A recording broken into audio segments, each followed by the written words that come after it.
శ్రీమాత్రి నమః. ఈరోజు వచ్చేసి చికెన్ ఫ్రై చేసుకుందామండి. ఇలాగా స్కిన్ అంతా తీసేసుకుని నేను ఇలా చిన్న చిన్న ముక్కలుగా కట్ చేసుకున్నానండి. ఇది ఎంతో కదండి, 1/2 కేజీ చికెన్ అండి. దీనికి ఏమేసి మిక్స్ చేసుకుందామండి.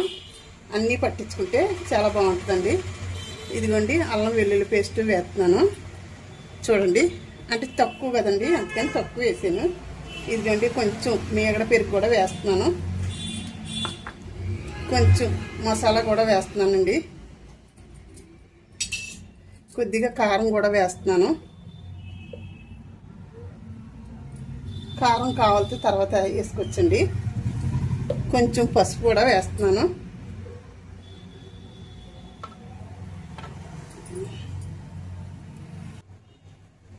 కొంచెం సాల్ట్ కూడా వేస్తున్నాను.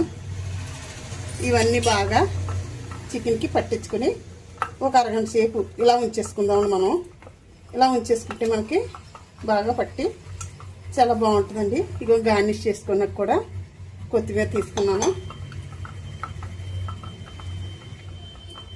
ఇలా పట్టించుకుని మనం ఒక అరగంట సేపు మూత పెట్టుకుని ఉంచుకుంటే అప్పుడు ఫ్రై చేసుకుందామండి.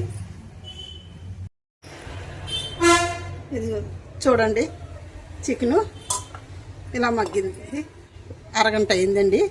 ఇది పీల్ చేసుకుంది కదా. ఇప్పుడు మనం ఏం చేద్దామంటే అండి, ఇక ఆయిల్ పెట్టుకున్నాను, గిన్నె పెట్టుకున్నాను. ఇందులో వేసుకుని మనం ఫ్రై కింద వేపుకుందాము. చూడండి ఆయిల్ బాగా కాగింది కదా, బాగా కాగనివ్వాలండి. చికెన్ ఫ్రై చాలా బాగుంటుందండి. కొంచెం మందంగా ఉన్న గిన్నె పెట్టుకోవాలి. పెట్టుకుని అలా వేయించుకుంటూ ఉండాలండి. మరి ఐదు చెక్కలో పెట్టేసుకోకూడదు, నిమ్మటి చెక్కలో పెట్టుకుని అలాగా ఫ్రై చేసుకుంటూ ఉంటే మనకి ఫ్రై అవుతుందండి. బాగా ఫ్రై అయ్యేదాకా మనం అలా నిమ్మటి చెక్కలో ఫ్రై చేసుకోవాలండి. చూడండి వేగుతుంది కదా, ఇది చాలా బాగుంటుందండి. మసాలా మామూలు మసాలా వేయక్కర్లేదు, ఇష్టమైతే లాస్ట్ వేసుకోవాలండి. చూద్దామండి ఒకసారి మూత తీసుకుని ఎలా వచ్చిందో. ఫ్రై అయితే బాగా ఫ్రై అవుతుందండి. అది చూడండి ఫ్రై అవుతుంది. చూడండి ఎలా అవుతుందో ఫ్రై, చాలా బాగా వేగిందండి, చాలా బాగుంది. ఇలా ఫ్రై చేసుకుని మనం చారుల్లో కానీ పప్పుసారులో కానీ ఎలా అయినా సరే మనం తినొచ్చండి. అంటే కొంచెం ఆయిల్ ఎక్కువ పడద్దండి, మనకి ఆయిల్ తేల్చేసుకుంటే సరిపోద్దండి మనకి. చూడండి ఎంత బాగా వచ్చిందో, చాలా బాగా వచ్చిందండి. ఇంకా కొంచెం అల్లం వెల్లుల్లి పేస్ట్ వేస్తానండి, ఇంకా బాగుంటుంది అనేసి. ముందు నుంచి ఎక్కువ వేస్తే మనకి బాగా నల్లగా అయిపోద్ది అనేసి ఫస్ట్ నుంచి వేసుకోవాల్సిన లేదండి. చాలా బాగా వచ్చింది,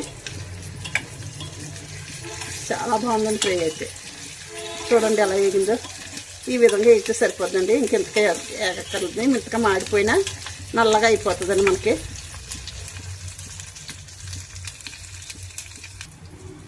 చూడండి కట్టేసాను. ఇదిగో తీసుకుంటున్నానండి.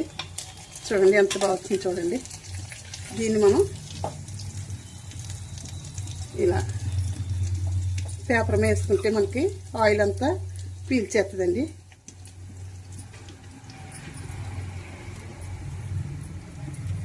ఫ్రై చాలా బాగా వచ్చింది కదండి. చికెన్ ఫ్రై ఇలా చేసుకుంటే చాలా బాగుంటుందండి. చూడండి అస్తమాట కూడా ఫ్రై తినకూడదండి, కాకపోతే ఎప్పుడన్నా తినబుద్ధి అవుతుంది కదా. చూడండి గార్నిష్ చేసుకుంటే మనకి చాలా సూపర్ ఉంటుందండి. చూడండి ఫ్రై ఎంత బాగుందో. వీడియో ముగిస్తున్నానండి, ఉంటానండి. శ్రీమాత్రి నమః. శ్రీమాత్రి నమః. శ్రీమాత్రి నమః.